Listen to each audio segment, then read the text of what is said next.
Then we come to Ice Week. So this is kind of our first like wintry weather experience. But of course it doesn't have to be icy outside, don't worry.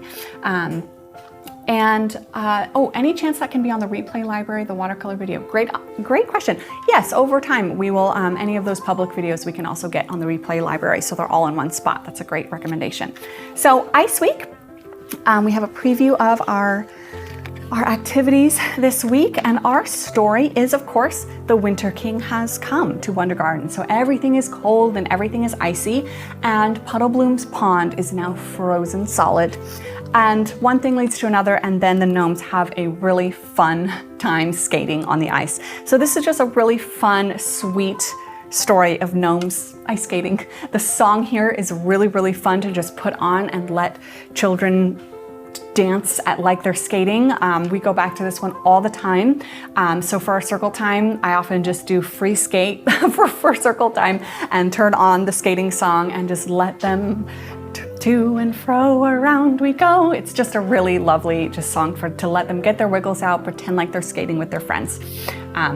So a really just fun story of gnomes skating. Also, there's if you're a hockey fan, or in Canada, we do have a little nod to them starting to play hockey, which is fun too. So just one song this week, just that skating song. So definitely would recommend listening to that one. It's a really fun one. Now, our morning activity, day 1, you'll notice an option here. Now this is an option, and I'm gonna give you a few reasons why. So usually our first lesson, our morning activity, day 1, is Play-Doh. It's modeling. They're kind of waking up their hands for the week. If your child has been with us for maybe a year or 2, or just the rest of the autumn season, and you feel like they might be ready for something more, you can swap that Play-Doh morning with modeling clay. I tend to like to use oven-baked clay, but I don't bake it. I just let them use it as a modeling medium, and they can create a lot of different things. It's going to take a little bit more hand strength, so we're going to exercise their hands for all of those pre-writing skills, and they can just create different things than they would with Play-Doh. If you have a younger child, or if you're still just getting started, you can still just reuse your Play-Doh from the week before and stay with Play-Doh if you'd like. But if you want to branch out, get some oven-baked clay just for them to play with. I would save air-dry clay. We have actually a pottery week in spring where air-dry clay can be a little messier and it feels more like a real pottery experience. So for this, I do like to use the oven-baked clay because it's nice and clean, and again, it just feels like another modeling medium. So if you'd like to do modeling clay, you can do that, or of course, you can keep it with Play-Doh if you prefer, whatever you'd like. And of course, if you're going to do modeling clay, you can add some other modeling tools. All of those things can help make a really fun time. But it was always really fun to give them a similar but different medium and see what they create. Then our main lesson for day 1 of Ice Week is ice sculpting, and this can also be a lot of different things. So this is really ice exploration, and you can choose from a lot of things. So here you see this week, actually, when we did this, our pond was actually frozen. So Nathaniel harvested these big blocks of ice actually from our frozen pond and gave them hammers and chisels to just explore. Now, in retrospect, they probably should have had eyeglasses on, but we explored it and it was fun. So if you are in a frozen area and want to bring in a block of ice for them to just hack at, that's going to be really fun.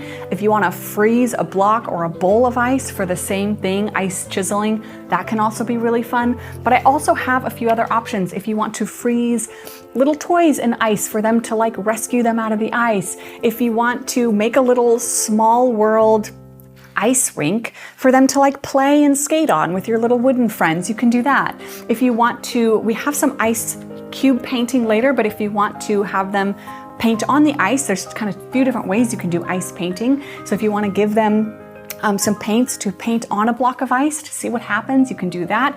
There's a ton of different ways they can explore ice, but really freeze something, have them explore it, feel the cold, and just explore the elements, even in a way, even no matter where you are in the world.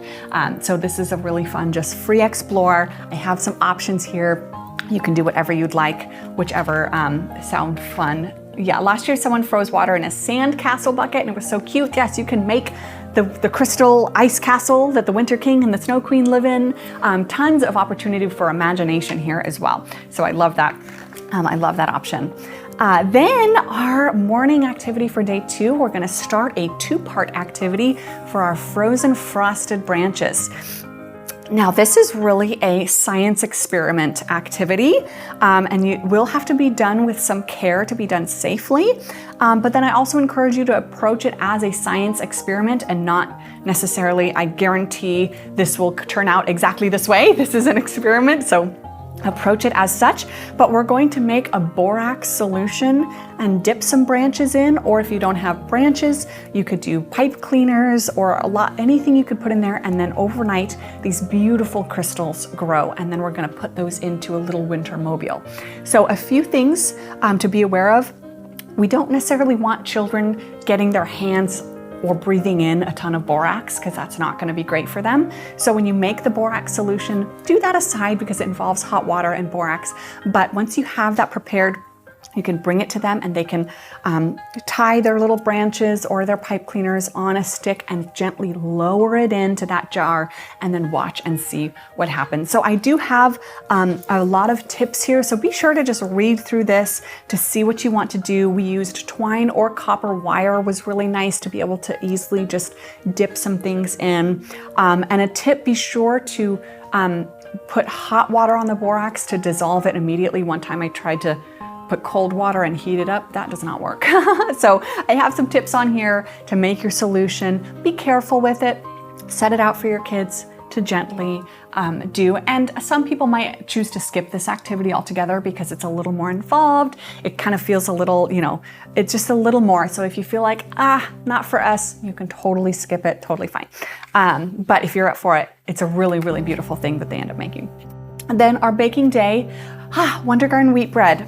Some of my favorite baking days are just when we come back to this wheat bread recipe, because I can make the dough and then just let children just knead. This is how we knead the dough, and it's so nice for them to just knead the dough, work with their hands, and then we pop it in the oven and have warm, fresh bread. So if you haven't done this recipe yet, if you're just joining us for winter, this will be your first time with this recipe. Of course, if you're here for autumn, this will be very familiar. We have 2 options, a fully gluten-free version as well that turns out really nicely.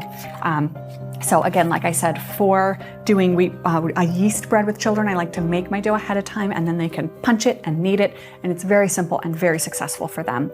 And then we have our winter mobiles. So this is where these beautiful frosted branches come into play. So you'll carefully take them out of that solution, shake them off a little bit, and then you can tie them onto a nice little branch. So if you're here in autumn, we made those autumn leaf mobiles. Now we're winter, we're making a winter leaf mobile to kind of just help celebrate the season with nature. So it's a really, really beautiful finished product. You can put it in your window, the sun glistens through it. It's really lovely. Then, I literally love this bread so much. It is really yummy bread. It's my favorite bread.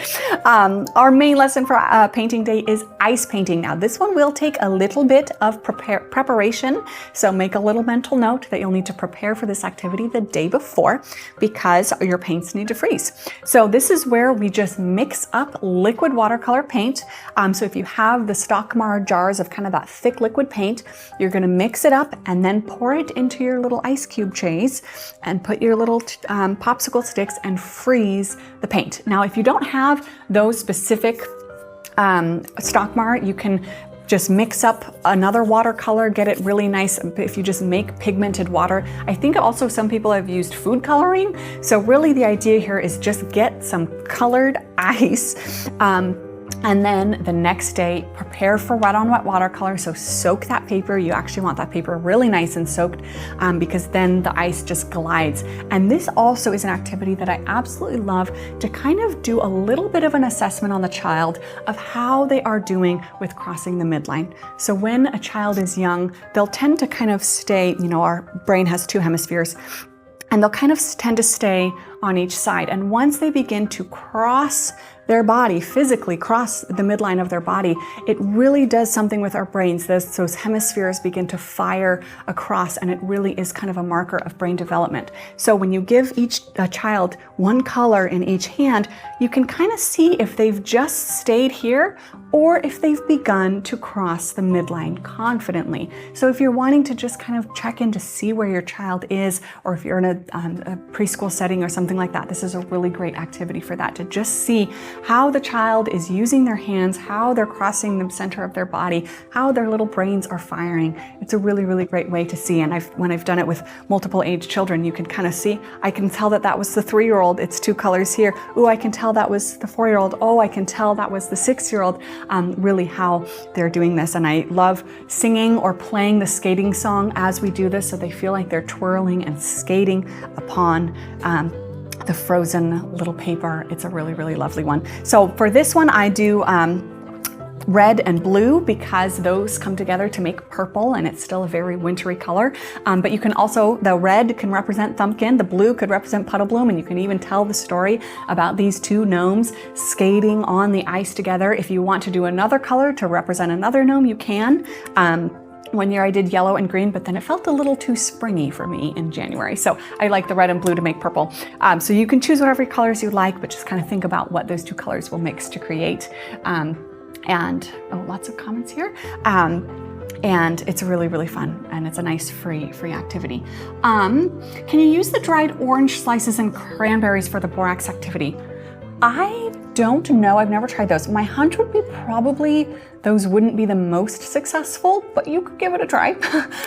When we did things like pine cones or some things that were a little softer, it kind of tended to just bleed into the solution and not be as successful, but it's an experiment. So you could put anything you want in there and see how it comes out. So give it a try, absolutely. Will the mobiles stay intact or will they dissolve? They do stay intact pretty well if you don't touch them too much. So if you hang them up, you can stay. I would make sure that if you have little babies around, I wouldn't hang them over a place where that baby might be crawling, because there can be some little droppings of those crystals, and we don't necessarily want babies eating those. So just be mindful of where you're putting it. But they do stay intact pretty well. Of course, if you're rough with them, they might kind of fall apart, but they're strong crystals. So you can, I even still have one from last year. So if you're careful with them, they'll stay intact.